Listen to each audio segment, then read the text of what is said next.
Yo les postos, c'est Sacha, bienvenue dans cette nouvelle vidéo Mercato et actualité du football. Avant de commencer cette vidéo, comme d'habitude, moins 10% avec le code promo Sacha Benita 10 sur les coques de téléphone Naokes. Voilà, vous pouvez choisir votre coque de téléphone de votre club préféré, mettre votre prénom ou le nom de votre joueur préféré, le club que vous voulez, voilà, moins 10% avec le code promo Sacha Benita 10. Tous les liens seront mis en description, les postos. Donc voilà, moins 10% avec le code promo Sacha Benita 10. Et on commence cette vidéo avec Samuel Eto'o qui insulte des mères sur Twitter. Il fut sans nul doute l'un des meilleurs attaquants au monde. Samuel Eto'o ne reste pas moins un être humain, fait d'humeur et de coups de sang. L'ancien attaquant du Cameroun a explosé sur Twitter à la vue d'un extrait de la chaîne en continu LCI, dans lequel deux médecins évoquent des études effectuées sur des patients en Afrique, visant à ouvrir la voie pour un futur traitement de l'épidémie actuelle. Si je peux être provocateur, est-ce qu'on ne devrait pas faire cette étude en Afrique où il n'y a pas de masque, pas de traitement, pas de réanimation? Un peu comme si c'est fait ailleurs. Pour certaines études, le sida ou chez les prostituées, on essaie des choses parce qu'on sait qu'elles sont hautement exposées et qu'elles ne se protègent pas. C'est interrogé le professeur Jean-Paul Mira, chef du service de réanimation de l'hôpital Cochin à Paris. Vous avez raison, on est en train de réfléchir en parallèle sur une étude en Afrique pour faire ce même type d'approche avec le BGC. Il y a un appel d'offres qui est sorti ou va sortir. On va sérieusement réfléchir à ça. Ça n'empêche pas qu'en parallèle, on puisse réfléchir à une étude en Europe et en Australie, a réagi le professeur Camille Loch, directeur de recherche à l'INSERM. Un échange qui a fait bondir Samuel Eto'o, l'ancienne gloire du FC Barcelone, n'y est pas allé par quatre chemins pour qualifier les deux hommes dont l'échange a déclenché une vague d'indignation sur les réseaux sociaux de fils de putois. A d'abord réagi l'ancien prodige de Majorque en réponse à un tweet avant de répondre des assassins sous un autre tweet. Donc voilà, Samuel Eto'o a fait part de son mécontentement, et c'est vrai que les propos de ces deux médecins par rapport à cette épidémie ont choqué beaucoup de monde. Samuel Eto'o, comme d'habitude, n'a pas gardé sa langue dans sa poche et a dit tout haut ce que tout le monde pense tout bas. Et on passe à Carlos Tevez qui pense que les joueurs devraient renoncer à 1 an de salaire. L'Argentine n'est pas épargnée par cette épidémie. Là-bas, le football est également à l'arrêt. Les joueurs sont, eux, sollicités par les médias locaux. Sur la chaîne argentine América TV, Carlos Tevez a évoqué la situation sanitaire actuelle et proposé son aide où il cite « Je me mets à la disposition du gouvernement et du club Boca Juniors pour aider, pour être là. Je n'aime pas fantasmer les choses. Parce que quand on aide, c'est avec le cœur. Ce n'est pas pour être dans une vidéo. Dans ces cas-là, il faut se taire et agir. Je me mets à la disposition du club, quitte à servir des repas dans une soupe populaire. » Allant même plus loin, en appelant les joueurs les mieux payés de la planète à renoncer à leur salaire pour plusieurs mois. Où il cite « Le footballeur peut vivre 6 mois, 1 an. Il n'est pas désespéré de vivre au jour le jour avec des enfants, de devoir quitter sa maison à 6 heures du matin et de revenir à 7 heures du soir pour nourrir la famille. Nous ne sommes pas des exemples dans ce cas-là. Mais dans d'autres, nous pouvons l'être. Nous devons être là et aider. Être dans les soupes populaires. Il est facile pour nous de parler depuis la maison, sachant que j'ai de la nourriture pour mes enfants. Mais les personnes désespérées, qui ne peuvent pas bouger, et qui, si elles quittent la maison, sont emmenées en prison. Voilà ce qui est inquiétant, a déclaré l'attaquant argentin, particulièrement investi pour cette cause. Thomas Meunier n'est pas pressé de reprendre la compétition. Le latéral droit belge et parisien se plaît beaucoup dans ce confinement, et ça plaît beaucoup à Thomas Meunier. Si beaucoup ont des difficultés face au confinement imposé en raison de cette épidémie, ce n'est pas le cas de Thomas Meunier, 28 ans, 27 matchs et 1 but, toutes compétitions confondues cette saison. En effet, le latéral droit du Paris Saint-Germain profite pleinement de cette période spéciale pour recharger les batteries auprès de ses proches. Il cite « Je trouve ça étonnamment très agréable après une saison très chargée. Voir mes enfants 24 heures sur 24, c'est juste une bénédiction. Je prends énormément de plaisir à rester à la maison », a indiqué le Belge pour la RTBF. En Angleterre, certains médias annoncent que Sadio Mané aurait décidé de rester sur le long terme à Liverpool, mais ce pourrait être pour une raison bien précise.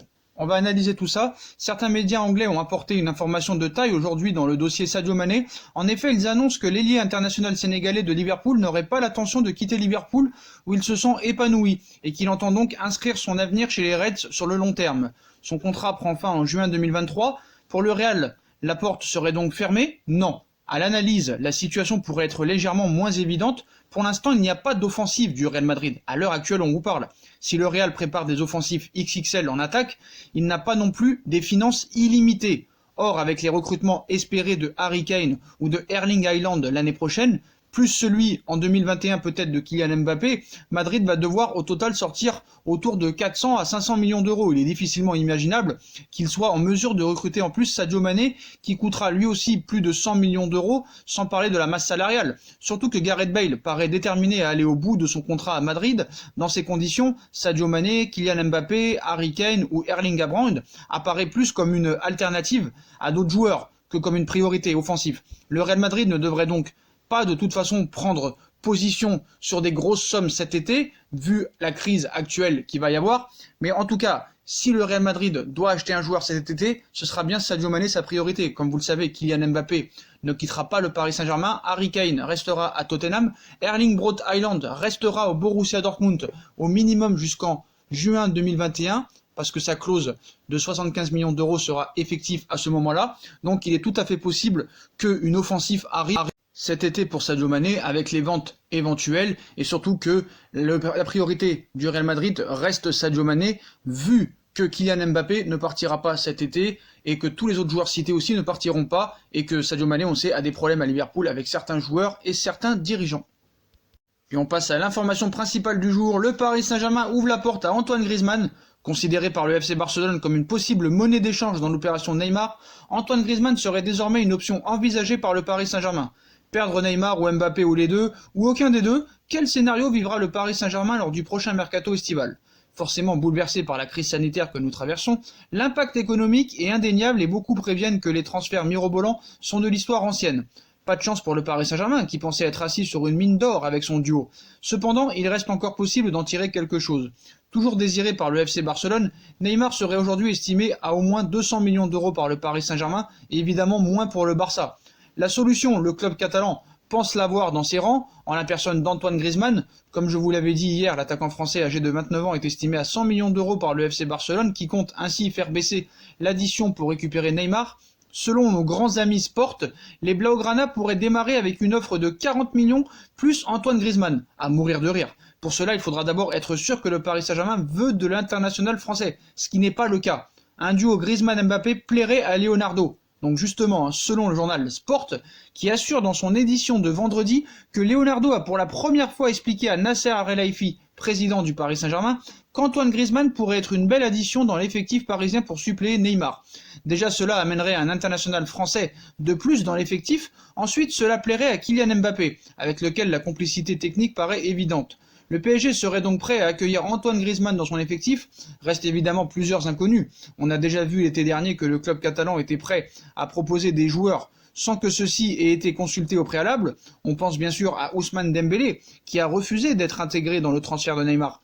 Quid de Neymar ou quid de Griezmann dans cette histoire? Originaire de la région lyonnaise, plutôt sensible à l'Olympique de Marseille, le Français aura-t-il envie de rejoindre le Paris Saint-Germain après seulement un an au Barça?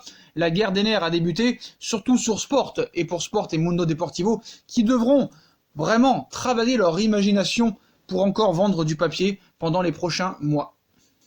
Et pour vous prouver que ces médias catalans sont une grosse escroquerie, Sport nous annonce que Neymar pourrait venir au FC Barcelone et Antoine Griezmann au Barça, et bien ce matin, Mundo Deportivo nous annonce le contraire. Dans sa une, il cite « Le Barça est déjà obligé de renoncer à Neymar ». Donc Mundo Deportivo apporte aujourd'hui une information complètement différente à celle de Sport, capitale sur la stratégie offensive du Barça, qui pourrait avoir de lourdes conséquences. Donc le quotidien sportif catalan Mundo Deportivo fait le point aujourd'hui sur les plans de recrutement du FC Barcelone. Le média apporte au passage une information de toute première importance. En effet, selon Mundo Deportivo, si les dirigeants catalans souhaitent recruter à la fois Neymar et Lautaro Martinez, ils considéraient la signature de l'attaquant argentin de l'Inter comme prioritaire, afin de prendre la succession de Luis Suarez. La signature de Neymar arrive, elle, en second plan et second rang. C'est une question de priorité. Autant dire que si cette information se confirme à l'avenir, cela aura une implication énorme sur le prochain mercato. En effet, comme il est très probable que le FC Barcelone n'ait pas les moyens de finaliser les deux dossiers comme analysé précédemment par certains médias, cela rend l'offensif du FC Barcelone sur Neymar extrêmement improbable, voire quasiment impossible. Avant même le lancement de sa campagne de recrutement, le club Blaugrana pourrait déjà avoir quasiment renoncé à Neymar. On le sait depuis très longtemps, la priorité numéro 1, c'est de remplacer Luis Suarez par Lautaro Martinez, dont la clause est de 111 millions d'euros. Déjà, le Barça n'a pas les moyens de dépenser cette somme pour Lautaro Martinez et propose déjà des joueurs en plus d'une somme d'argent à l'Inter de Milan. Et quoi qu'il en soit, les dirigeants barcelonais à part Bartomeu, préférait Lautaro Martinez à Neymar. Donc Neymar ne viendra pas au FC Barcelone et restera au Paris Saint-Germain cet été. Pour en revenir à Antoine Griezmann, il apporte son soutien à Olivier Giroud. On ne confond pas la F1 avec le karting. Dimanche soir, Karim Benzema profitait d'un live sur Instagram pour s'offrir une comparaison improvisée avec Olivier Giroud, des propos qui ont provoqué un gigantesque tollé dans le microscope du football.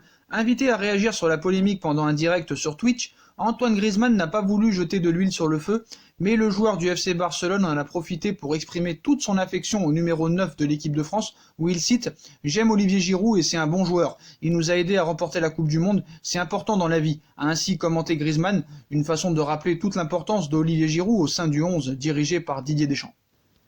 Voilà les postos, voilà pour toutes les dernières infos mercato et actualités du football. Comme d'habitude, dites-moi en commentaire ce que vous en pensez. N'hésitez pas à bombarder la barre de like, on partage, on commente, on s'abonne, on active la petite cloche pour être tenu au courant des dernières vidéos. On nous rejoint sur nos différents réseaux sociaux, Instagram, Facebook, Snapchat, Twitter, ainsi que sur Utip. Si vous voulez aider à faire évoluer la chaîne en regardant des pubs gratuitement ou en faisant un petit don, n'hésitez pas aussi à vous abonner à ma deuxième chaîne YouTube, No Feeling, qui sera en lien en description. Voilà les postos, je vous souhaite à tous une très bonne journée, une très bonne après-midi, une très bonne soirée. Prenez soin de vous les postos. Et comme d'habitude, à la prochaine pour une nouvelle vidéo. Tchuss!